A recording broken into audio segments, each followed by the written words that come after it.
आई भैया, हम भोजपुरी गायक सुनील उर्फ सिंटू यादव आप लोगन के बीच में आज के जो मौजूदा सरकार बा इनकर कारनामा लेके आवत है हम आप लोग के बीच में।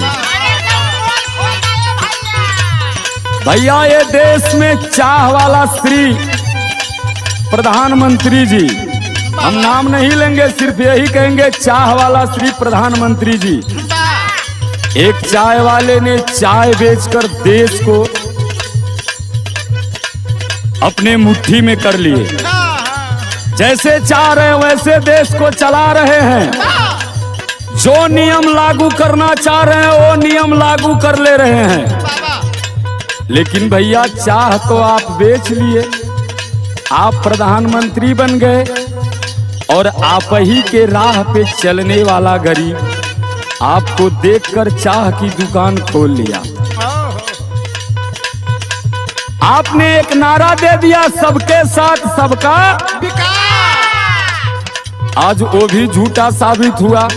और जो चाय वाली आपकी बात है ये जनता कह रही है। क्या कह रही है भैया?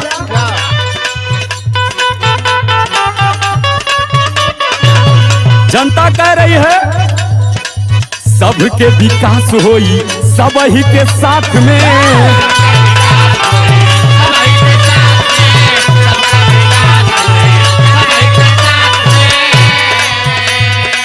लेकिन विकास कैसे होई? घूमता कटोरा ले गरीब अपन हाथ में।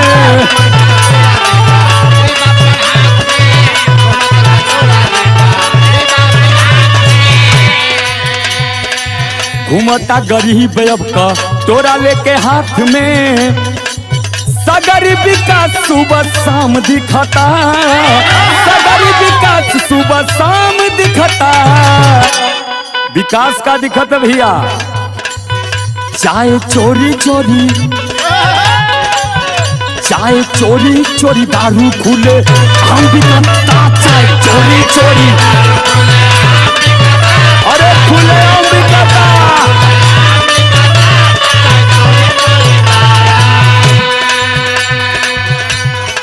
आज आई चाह वाले के देश में चाह चोरी चोरी बिकाता। आ देखा कितना जरूरी दारू है। सुबेरे 8 बजे खुला था, राती का 10 बजे बंद होता। आज चाह दिन में 10 बजे खुला था, संझिया का 5 बजे। ओहू पर चाह वाले दुकानी पर जाइबा तो मुंह बांध के जाना, ही तो चाह नहीं मिलेगा और कोरोना वाली पार्टी आएगी पकड़ के भीतर। अब दुकानी पर चल जा दारू वाले भैया, वही तरह चड्डी पर चल जा, बंडी मत पहिरा, लुंगियो मत पहिरा, चल जा 3 बोतल ले ले आवा। ये देखा सरकार का नियम है, विकास करत है। गरीब जनता अलग कि हमहन जीतल जाई, हमार सरकार जीती, हमहन के देश का भलाई हुई, हमहन का भलाई हुई। लेकिन गरीबन का का भल भैया? मरत गरीब अब विकास वाला जीत में। ये कहू न काम बा गरीबन के हित में।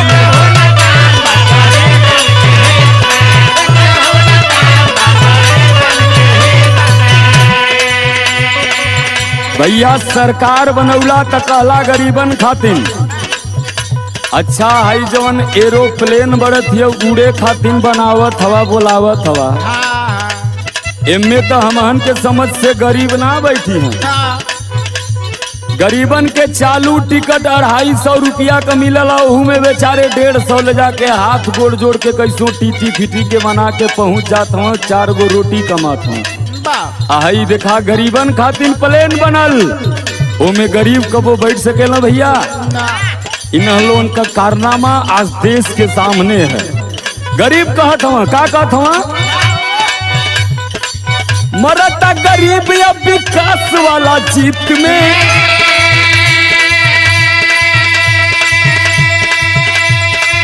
मरता गरीब अब विकास वाला जीत में। एक न काम बा गरीबन के हित में।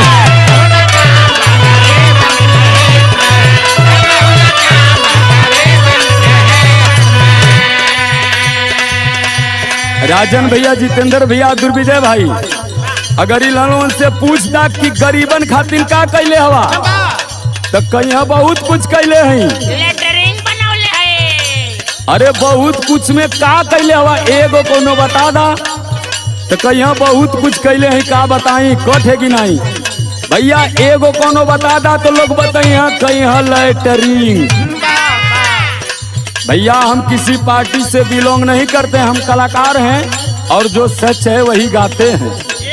हम किसी पार्टी से बिलोंग नहीं करते हैं, लेकिन हाँ हमारे दिल में अखिलेश यादव बसते हैं और बसे रहेंगे, क्योंकि अगर गरीबों का कोई सुनता है तो वो अखिलेश यादव सुनते हैं।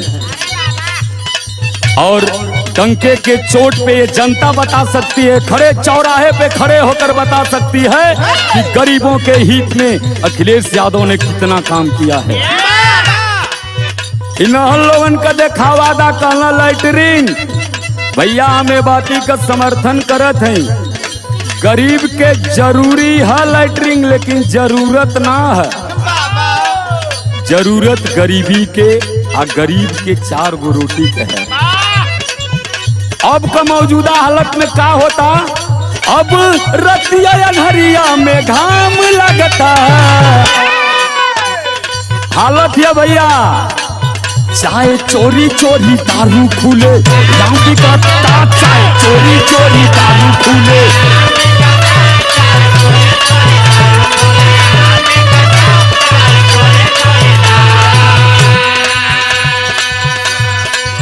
राजन भैया एगो हाई बीमारी चल है कोरोना का, तनिको खोख देहला, तनिको सांस ले लेला, टन दे कुल टांग के लेके चल रही है। 1,20,000 भरवा कहीं अब कोरोना सही हो गया आपका, अब कोरोना नहीं है। 4 बिस्सा खेत है तो के रोडे पे आवे के परी। हम ये नहीं कर रहे हैं कि कोरोना नहीं है, कोरोना है लेकिन इतना नहीं है जितना आप बताते हैं साहेब। जितना लोग पीठ लाल कर देले बा पीट के। एक कोरोना सिर्फ गरीबन खातिर है, काहे कि अगली लाइन में हम आप लोगों के बीच में साबित कर दे कि गरीबन खातिर काहे है भैया। पार्टी चुनाव के लगा देता मेला,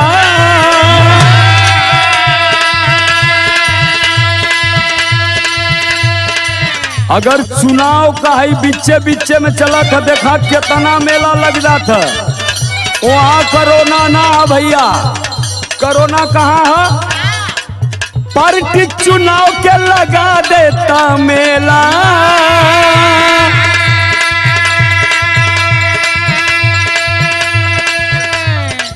जान से मराता जे ठेला ता ठेला।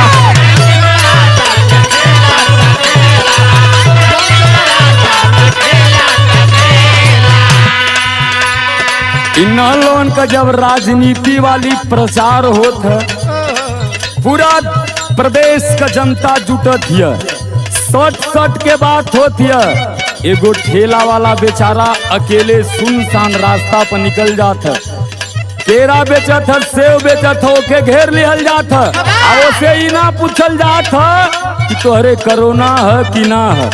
पहले तो भैया इतना बेमुरौवत मार जाल दिहल जात है। और एगो काम है काहे कि वो गरीब है, वो गरीब है साहेब, तोके वोट देले है, तोके जितौले है, तुम्हारा अधिकार है, तू मार सकेला। आई जोन चुनाव में तू बोलावत हवा भैया 500 रुपया दे के, वहाँ कोरोना ना है। देखा इन लोगों का राज कैसन है। पार्टी चुनाव में लगा देले मेला,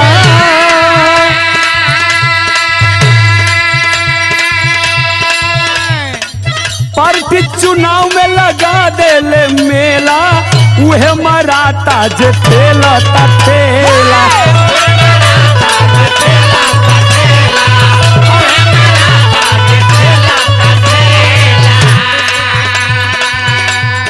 और गली गली चौराहे चौराहे पे देखिए, ये मौजूदा सरकार जब आई तो कहीं उत्तर प्रदेश से गुंडागर्दी खत्म कर देंगे, माफिया राज खत्म कर देंगे।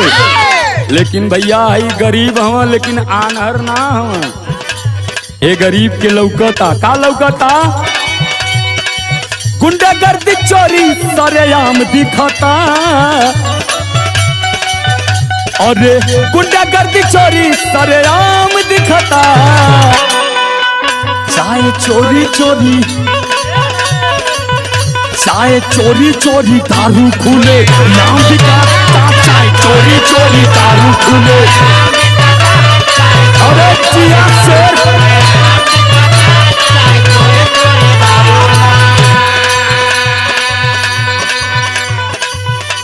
एगो भाषण इनकर देखा, हाँ कवन मंच पर खड़ा हो जाइए कहीं भाइयों बहनों, अरे साहेब हम आपके भाई बहन बच्चे सब हैं, लेकिन भाई बहन बच्चे वाला रिश्ता तो रखिए इन गरीबों से। आप गरीबी को नहीं मार रहे हैं, गरीबों को मार रहे हैं साहेब। आपके अकाउंट में करोड़ों रुपए जमा है साहब, आपको क्या पता गरीब कैसे खा रहा है। आप 3 महीना लॉकडाउन किए, इस 3 महीने में कितने गरीब भूख के मारे मर गए साहब, शायद आपको इस बात का अंदाजा नहीं है। आपने एक भाषण दिया था, एक चीज कहा था कि गरीबों को इस देश से मैं गरीब नहीं रहने दूंगा, गरीबों को इस देश में उनको रोटी कपड़ा मकान दूंगा, नौकरी दूंगा। आपने कहा तो ये था, लेकिन किए क्या आप? आपके कहने का अंदाज दूसरा था, करने का अंदाज दूसरा। आप दूसरे भाषा में कहे, क्या कहे? देश में गरीबों को ठिकाने ना देंगे,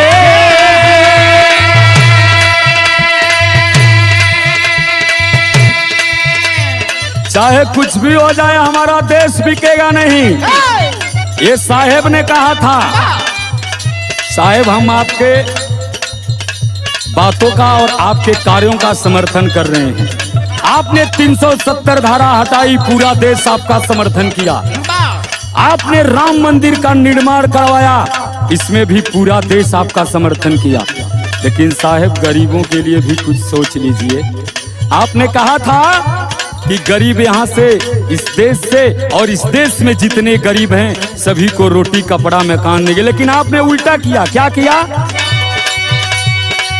देश में गरीबों को ठिकाने ना देंगे,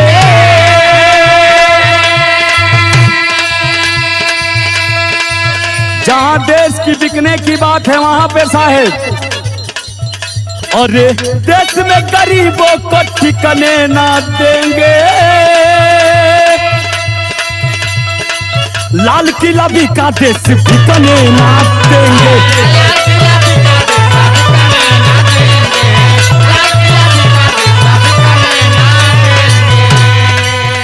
आप कहते हैं देश नहीं बिकने देंगे, ये तो गैरेज वाली बात हो गई। गाड़ी बिकने नहीं देंगे, टायर बेच देंगे, ट्यूब बेच देंगे, हैंडल बेच देंगे, लेकिन उसका टंकी रखेंगे। गाड़ी नहीं बिकेगी, पूरा पार्ट बिक जाएगा साहेब। ये जनता गरीब है लेकिन अंधी नहीं है, सब जानती है। देश में गरीबों को ठिकाने ना देंगे, और देश में गरीबों को ठिकाने ना देंगे। लाल किला भी का देश बिकने ना देंगे।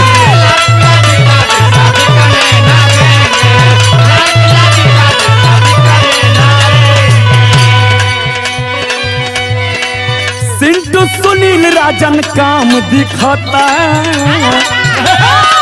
ए सिंटू सुनील और राजन, मन्नू भैया, जितेंद्र भाई, दुर्विजय भाई, और बड़े भैया हमारे ढोलक वाले भैया, आपका भी वही हाल है। आपका अगला बिक जाएगा, पिछला बिक जाएगा, रस्सी बिक जाएगी, लेकिन ढोलक नहीं बिकेगी। इस देश का ये वर्क है। और सिंटू सुनील राजन काम दिखाता, सिंटू सुनील राजन काम दिखाता। चाहे चोरी चोरी, चाहे चोरी चोरी दारू खुले, नाम दिखाता। चाहे चोरी चोरी दारू खुले, नाम दिखाता। चाहे चोरी चोरी दारू खुले, चाहे चोरी चोरी दारू खुले।